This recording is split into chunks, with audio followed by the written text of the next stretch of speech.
All right, boys and girls, we are here for another Free Choice Friday. Now, this one is because we have been studying fractions lately.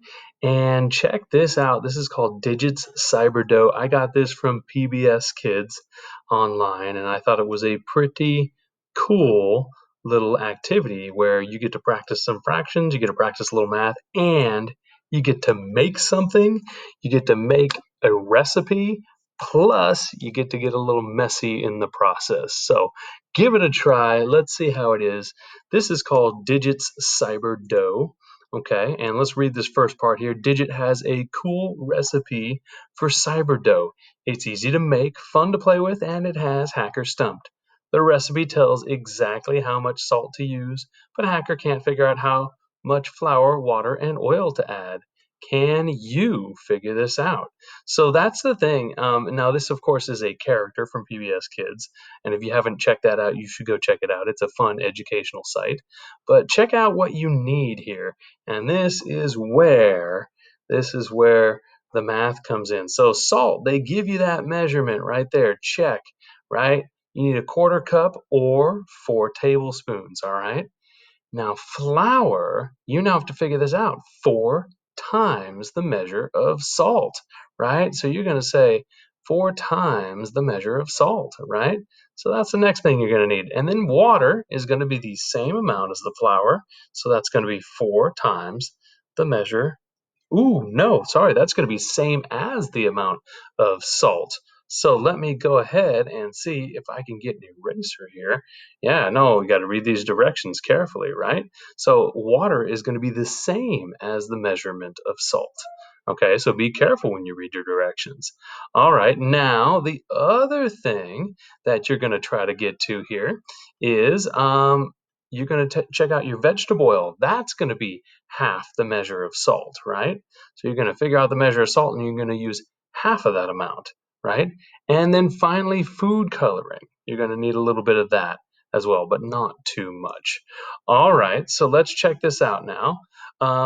And here's your directions that you're going to do for this, right? So in a bowl, you're going to mix your salt and flour, add the water slowly, then the oil. So you need to do all your calculations first, right? And then read the directions carefully. If the dough is too sticky, add a little flour. If it is too stiff, add a little water, right? So you're going to have to do each set of directions, right? And then take a look at what you do. This is where you get to get a little messy. You get to break half the dough, set it aside, then add some blue food coloring, right? And a drop of green to the other half of the dough in the bowl.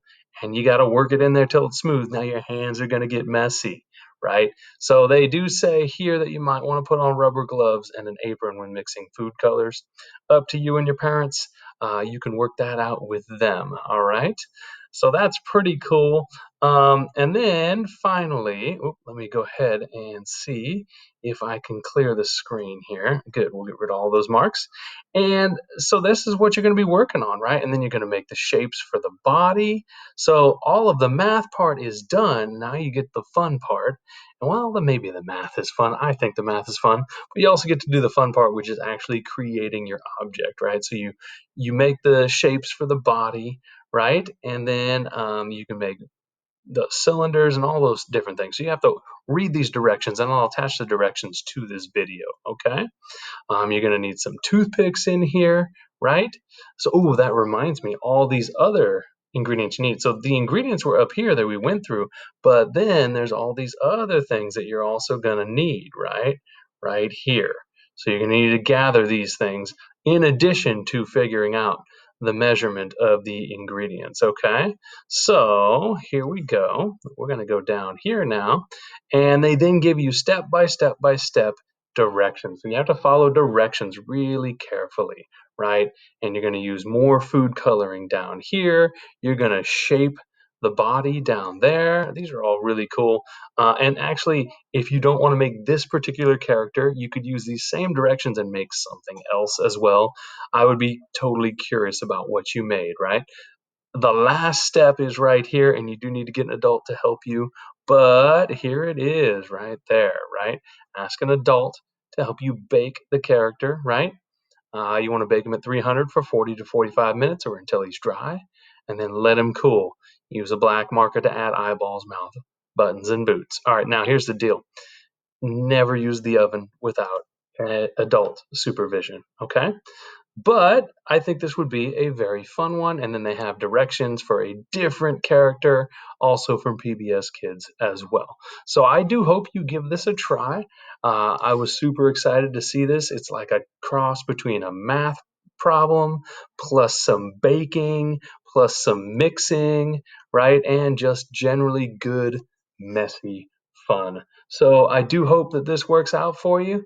I hope you try it. And if you do, please post a picture of it someplace where I can find it. All right. And with that, have a great Friday. Have a great free choice Friday. All right. Bye.